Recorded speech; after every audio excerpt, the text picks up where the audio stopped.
Bienvenidos, queridos hermanos, con ustedes su hermano en Cristo Jaime Cárdenas, en esta programación 15 minutos con la Biblia, porque desconocer las Escrituras es desconocer a Jesucristo. Empezamos en el nombre del Padre, del Hijo y del Espíritu Santo. Amén. Señor Jesucristo, te damos las gracias por todo lo que nos das. Alabamos y bendecimos tu nombre porque eres bueno y misericordioso. Señor Jesús, manda tu Espíritu Santo y danos el entendimiento de las Sagradas Escrituras a través de la doctrina de la Iglesia. Permítenos, Señor, confiar en tu palabra, acogernos a tu palabra y que seas tú quien nos ilumine, Señor, tanto para entender como para practicar. Bendícenos en el nombre del Padre, del Hijo y del Espíritu Santo. Amén. Pues, queridos hermanos, vamos a continuar con Mateo capítulo 14.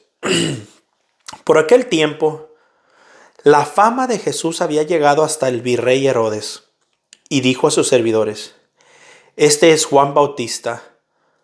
Juan ha resucitado de entre los muertos y por eso actúa en él poderes milagrosos. En efecto, Herodes había ordenado detener a Juan. Lo había hecho encadenar y encerrar en la cárcel a causa de Herodías, esposa de su hermano Filipo, porque Juan le decía: la ley no te permite tenerla como esposa. Herodes quería matarlo, pero tenía miedo de la gente, que consideraba a Juan como un profeta. En eso llegó el cumpleaños de Herodes. La hija de Herodías salió a bailar en medio de los invitados y le gustó tanto a Herodes que le prometió bajo juramento darle todo lo que le pidiera. La joven, a instigación de su madre, le respondió: Dame aquí en una bandeja la cabeza de Juan Bautista. El rey se sintió muy molesto porque se había comprometido bajo juramento en presencia de los invitados.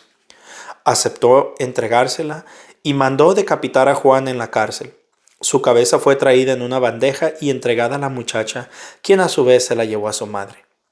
Después vinieron los discípulos de Juan a recoger su cuerpo y lo enterraron, y fueron a dar la noticia a Jesús. Al conocer esta noticia, Jesús se alejó discretamente de allí en una barca y fue a un lugar despoblado. Pero la gente lo supo y enseguida lo siguieron por tierra desde sus pueblos. Al desembarcar Jesús y encontrarse con tan gran gentío, sintió compasión de ellos y sanó a sus enfermos. Cuando ya caía la tarde, sus discípulos se le acercaron diciendo: Estamos en un lugar despoblado y ya ha pasado la hora. Despide a esta gente para que se vayan a las aldeas y se compren algo de comer. Pero Jesús les dijo: No tienen por qué irse, denles ustedes de comer. Ellos respondieron: Aquí solo tenemos 5 panes y 2 pescados. Jesús les dijo: Tráiganmelos acá. Y mandó a la gente a que se sentaran en el pasto. Tomó los 5 panes y los 2 pescados, levantó los ojos a los cielos, pronunció la bendición, partió los panes y los entregó a los discípulos, y los discípulos los daban a la gente. Todos comieron y se saciaron, y se recogieron los pedazos que sobraron, 12 canastos llenos. Los que habían comido eran unos 5,000 hombres, sin contar mujeres y niños. Inmediatamente después, Jesús obligó a sus discípulos a que se embarcaran. Debían llegar antes que él a la otra orilla, mientras él despedía a la gente. Jesús pues despidió a la gente y luego subió al cerro para orar a solas. Cayó la noche y él seguía ahí solo. La barca en tanto estaba ya muy lejos de tierra y las olas la golpeaban duramente, pues soplaba el viento en contra. Antes del amanecer, Jesús vino hacia ellos caminando sobre el mar. Al verlo caminando sobre el mar, se asustaron y exclamaron: ¡Es un fantasma! Y por el miedo se pusieron a gritar. Enseguida Jesús les dijo: ánimo, no teman, que soy yo. Pedro contestó: Señor, si eres tú, manda que yo vaya a ti caminando sobre el agua. Jesús le dijo: ven. Pedro bajó de la barca y empezó a caminar sobre el agua en dirección a Jesús. Pero el viento seguía muy fuerte. Tuvo miedo y comenzó a hundirse. Entonces gritó: Señor, sálvame. Al instante Jesús extendió la mano y lo agarró diciendo: Hombre de poca fe, ¿por qué has vacilado? Subieron a la barca y cesó el viento. Y los que estaban en la barca se postraron ante él diciendo: Verdaderamente tú eres el Hijo de Dios. Terminada la travesía, desembarcaron en Genezaret. Los hombres de aquel lugar reconocieron a Jesús y comunicaron la noticia a toda la región. Así que le trajeron todos los enfermos. Le rogaban que lo dejara tocar al menos el reflejo de su manto, y todos los que lo tocaron quedaron totalmente sanos. Mateo capítulo 15. Unos fariseos y maestros de la ley habían venido a Jerusalén. Se acercaron a Jesús y le dijeron: ¿Por qué tus discípulos no respetan la tradición de los antepasados? No se lavan las manos antes de comer. Jesús contestó: ¿Y ustedes? ¿Por qué quebrantan los mandamientos de Dios en nombre de sus tradiciones? Pues Dios ordenó: cumple tus deberes con tu padre y con tu madre. Y también el que maldiga a su padre o a su madre debe de ser condenado a muerte. En cambio, según ustedes, es correcto decir a su padre o a su madre: lo que podía esperar de mí, ya lo tengo reservado para el templo. En este caso, según ustedes, una persona queda libre de sus deberes para con sus padre y su madre. Y así es como ustedes anulan el mandamiento de Dios en nombre de sus tradiciones.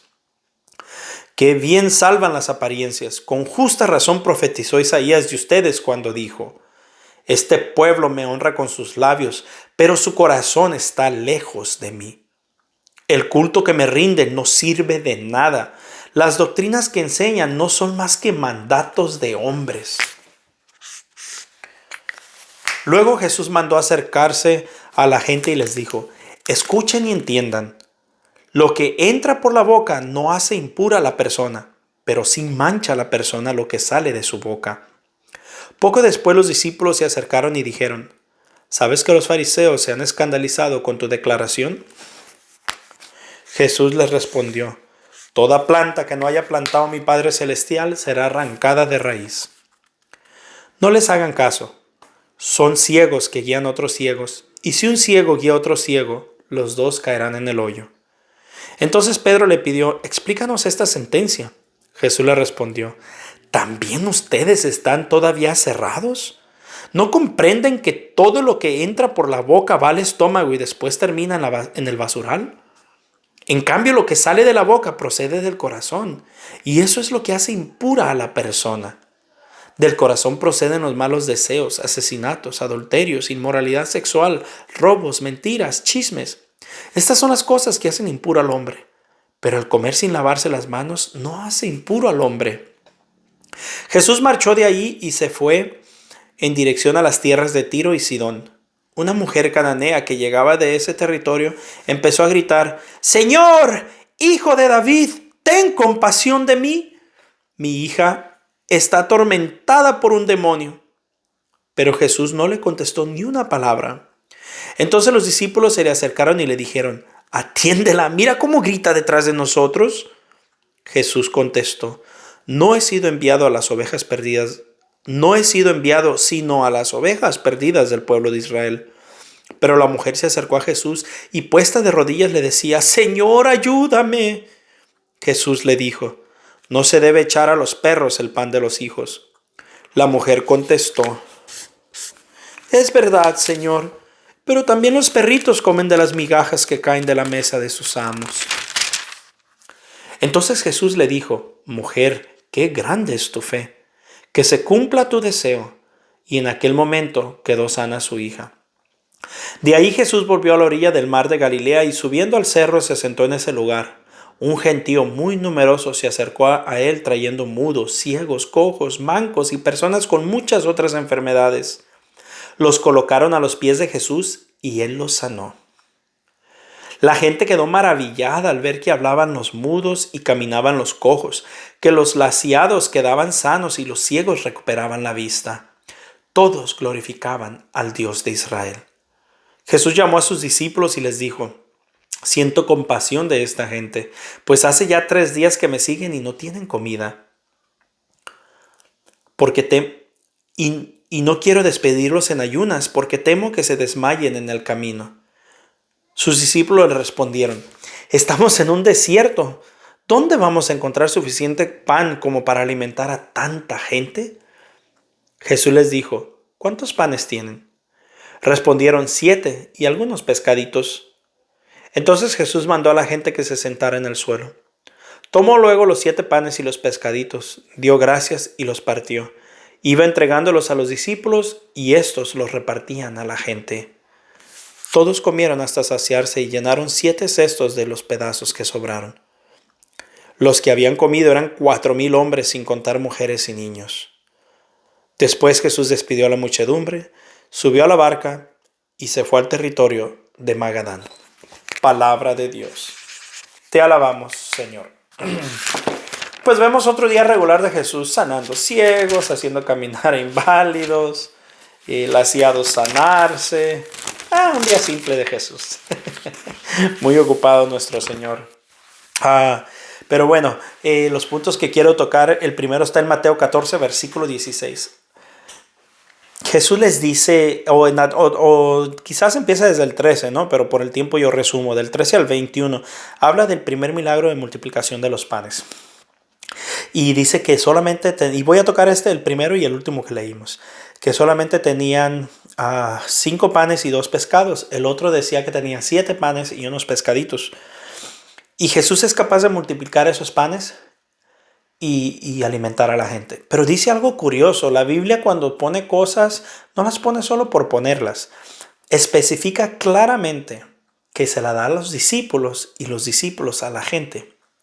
No dice que llama a un grupo de gente y se los da, ya que eran 4,000 en uno dice. El otro no recuerdo cuántos eran 5,000 hombres, dice, sin contar mujeres y niños. No dice que agarró un grupo de gente, un centenar de gentes, y les dio para que ellos repartieran, no. Dice específicamente a sus discípulos, y los discípulos se lo dan a la gente. Entonces aquí nos manda un mensaje el Señor, que Dios va a alimentar al pueblo, va a dar sus gracias a su pueblo, y va a dar su pan de vida a través de los apóstoles. Y sabemos que los sucesores de los apóstoles son los sacerdotes, obispos. Ellos son los sucesores de los apóstoles. Por lo tanto, aquí ya nos da un mensaje que el protestante quizás no pueda entender. Pero bueno, eso ya es cosa de ellos. Segundo, dice que después de terminar de comer, se recogieron los pedazos que sobraron. Se recogieron, no dice que se tiran. Ahora estamos en un tiempo donde la gente tira comida tan fácilmente, cuando la comida es sagrada. Ojalá y no tengan esa costumbre de tirar comida. No hagas comida de más. Haz lo suficiente que se necesita para la familia y hasta ahí. No hagas de más, donde termines tirando comida. Eso es mucho pecado. Estás tirando el trabajo de tu esposo o el mismo trabajo tuyo si tú trabajas. Entonces cuidado, ojalá y no tiremos comida. El siguiente pasaje es de cuando Pedro camina sobre las aguas. Me gusta porque le dice: si eres tú, mándame a caminar sobre las aguas. O sea, mándame a hacer lo imposible. Pero a medida que veía el viento, se asustó, dudó y se empezó a hundir. A veces así estamos nosotros. Decimos que tenemos fe, decimos que confiamos en Dios y le pedimos que nos ayude en esta vida tan difícil, casi imposible a veces de vivirla en paz. Pero aún así le pedimos ayuda a Dios. Pero a veces ya cuando empezamos a arrancar y vemos los vientos de la vida, los golpes de la vida, empezamos a dudar y nos empezamos a hundir en ella. Pero Pedro aquí nos da una clave. ¿Cuál es la clave cuando nos empezamos a hundir? Cuando nos empecemos a hundir no es pedirle ayuda al compadre, a la comadre, no es ir a emborracharme con el vino para no recordar mis penas, no es dejar a mi familia porque ya no puedo continuar con ella, o lo que quieras poner, o alejarme de la fe porque vi un mal testimonio, no. Pedro, cuando se ve que se está hundiendo, dice: Señor, sálvame. Él sabe que solo tiene que ir al Señor de señores, pedirle su ayuda y nos ayudará. Ojalá así nosotros, en vez de, decimos una palabra mexicoamericana, en vez de cuitear, en vez de darnos por vencido, mejor vayamos al Señor de señores y le pidamos la ayuda. El otro que me encanta es cuando habla sobre los mandatos de Dios y de los hombres. Y eso lo usan mucho los hermanos protestantes para atacarlos, mas no se dan cuenta que son ellos los que están haciendo eso. Dice, qué bien salvan las apariencias. Dice, el culto que me rinde no sirve de nada. Las doctrinas que enseñan no son más que mandatos de hombres. Y ellos nos dicen de nuestras doctrinas, de nuestras tradiciones. Dice, habla del ejemplo de que el que no honre a su padre y a su madre, el que no los atienda en su vejez, debería de ser penado de muerte. Pero el hombre cambia la regla que estaba en la Biblia o que estaba en los mandatos para decir que si se lo van a dar al templo, no están obligados a llorar a sus padres. ¿Por qué digo que los protestantes y ellos no lo echan a nosotros? Digo que los protestantes porque Jesucristo dijo, el que no come mi carne y no bebe mi sangre, no tendrá vida eterna. Eso está en la Biblia. Palabras de la misma boca de Jesús. Pero el protestante dice, no, eso es un símbolo. Jesús se refería a que su carne es la palabra de Dios, es la Biblia. Eso dicen ellos, pero eso no dice la Biblia. Por lo tanto, cambian el mandato de Dios por hacer mandatos de hombres. La otra que dicen, Jesucristo le dice a los apóstoles, a quienes ustedes perdonen los pecados, les quedarán perdonados, y a quienes no se los perdonen, no se los quedarán perdonados. Y el protestante dice, no, nosotros no debemos de confesarnos con otro hombre pecador igual que nosotros. Nosotros nos confesamos directamente con Dios. Cambian el mandato de Dios por mandatos de hombres. El protestante dice, no importa, cualquier religión es lo mismo, mientras tú tengas un encuentro con Jesucristo, mientras tú reconozcas a Jesucristo como tu Dios, eso basta. Cuando la Biblia dice, en realidad no eran de los nuestros, porque si hayan sido de los nuestros, nunca se hubieran ido. Y sin embargo son anticristos, aquellos que se salen de la iglesia. Y el protestante dice, no, es lo mismo, cualquier religión, todas las Biblias son iguales, adoramos al mismo Dios. Entonces, los protestantes cambian las leyes de Dios por interpretaciones meramente humanas.